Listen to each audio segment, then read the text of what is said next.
not wonder.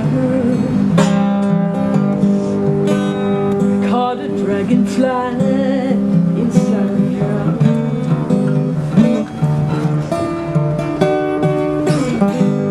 fearful when the sky is full of thunder. I am so grateful to everyone for making the time to come together to honor and respect the people that we've lost this year.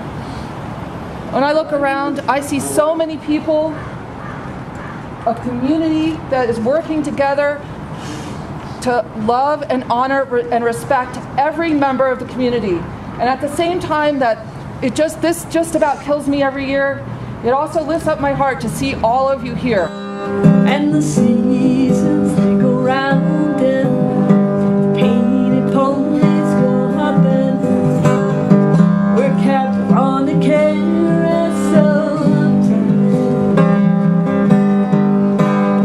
Carol, that's one of the nicest ladies that I ever met. She always had a willing smile. She was always laughing, even when things were really, really rough. She's a talented, gifted woman, and my prayers are with her now, and I hope she's in a better, nicer place. Words like when you're older must appease me, and promises of someday make up his wounds. I met her when I was in I quit drinking in 1987 and ended up in the psych ward, and she was my roommate. And long story short, we went to AA together, and she had a great life. She got married. I played at her wedding. Things were great. And then a few years ago, she started doing her drug of choice again, pain medication. And I was volunteering at Kara's house last year, and she showed up. She was on the street, and they found her in a motel in Longmont. And gosh, prayers with her, surviving method. My gosh, there's hope for people. If you drink or do drugs, there's hope. There's hope. And the seasons, they go round and painted ponies go up and we kept on a carousel. I came here to remember two people that were very close to me, and one was Wallace, that died about 2.5 years ago due to a heroin overdose right over there on that picnic bench right over there. And just a few, not even, I don't know if it was a month ago or a month and a half ago, I just lost another friend of mine in a pawn shop. So I came up here to remember them and remember everybody else that has died. It's not a disease, it's not a social inept. This is war. Everybody that has to go through this, everybody that has to go through this homelessness, has to worry about what they're eating every day, where you're going to sleep, whether we're going to be out of the weather or not. This is a worse war than anything else that's been fought anywhere in the entire planet. And there's no way we can stop this. So all everybody can do is just keep hope and keep faith, and just know that you're not alone out. You're not alone in all of this.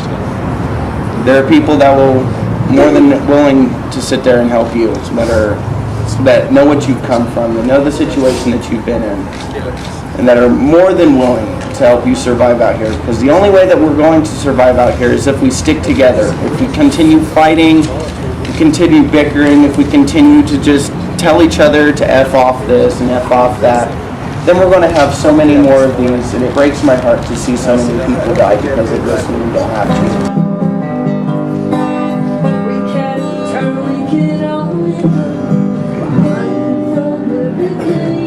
I'd like to speak about John Garrett. Y'all know him? Most of you do.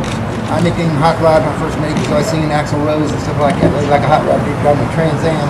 Every time you come down Pearl Street Mall down those steps down there, any given time, no matter what the weather was and stuff like that, if you walk by there, you'd always ask him if you're hungry. You need something to eat. You know? He'd share whatever he had with you. You know, and stuff like that. And there's times I see him out there, I'm the one that's going to happen to him. You know, and the funny thing about it, he didn't die on the mall. He didn't die outside. He died in the park. Burned his Boulder mattress and stuff like that, you know. But, you know, it just goes to show you, it doesn't matter if you get off the street or not. Sometimes, you know, just happy, you know.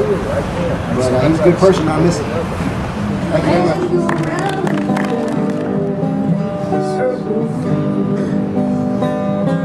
I believe he said if you can't find God in the next person you meet, you should stop trying.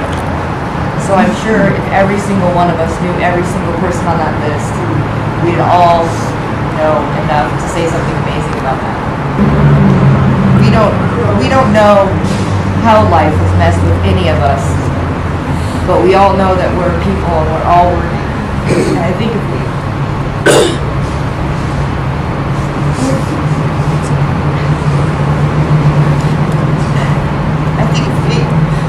try to do our best to exist with humility and grace and being gentle with one another, we'll fare a lot better.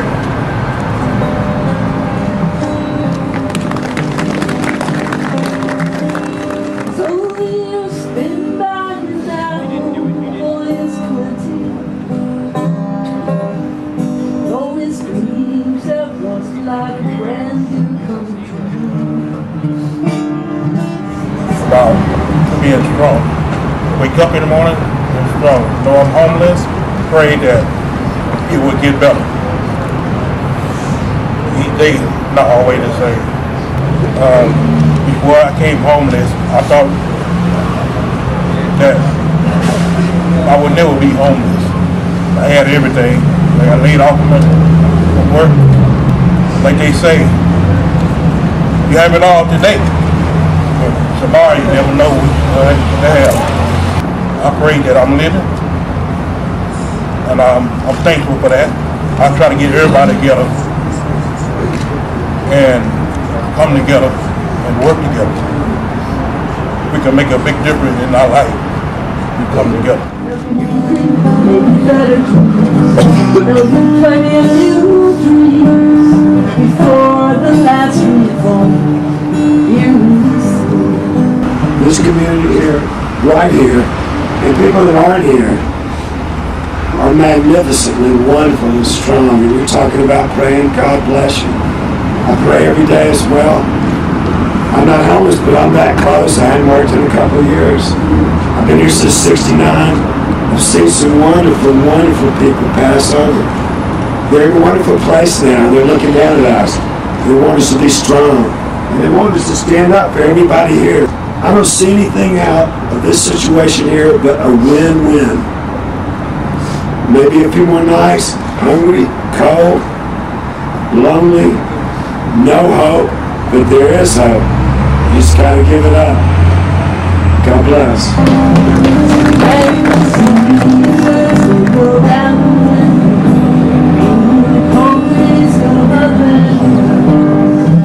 Folks, I don't know, some of y'all might have known my wife, Dee. We were together 17 years. And I think God wanted her more than I did. I don't know how that would be possible, but I guess he did because he took her from me. I love her, and I love you all for being like this. Dee and I have been homeless we were together 17, and she was homeless a little further. She was 25 years homeless. I'm about 20. And it's a tough life, but once you get it, it's hard to get out. Once you get this way, you don't have a phone, you don't have an address, you don't have clean clothes. All you got your people. People get mad at us because we drink. I'm not going to lie to you, we do that. To forget where we're at. Not to get drunk, not to be the bum laying in the gutter out there, but to forget our pain and our suffering, because once you get here, 55 years old. No phone, no house, no home, no clothes. How do you get out? You can't get out. Once you get there, you're there. You can try and go to programs. We can't do programs. We're homeless because we ran away. And we're still running. None of us know where we're running from. We're just running.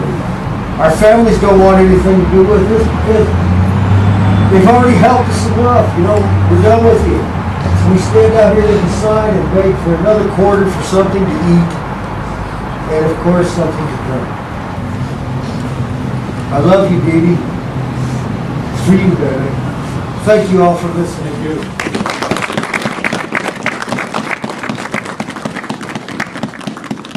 We kept on again so tight.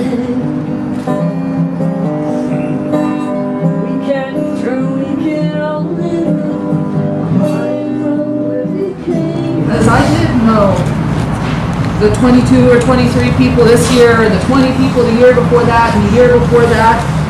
But I got to see that little part of them, you know. If you want to call it God, if you want to call it hope, if you want to call it still having some dreams, I'm blessed because I get to see that every year. Although I also get to have this experience every year. But to me, they're part and parcel. And I just thank everyone here so much for coming and sharing today.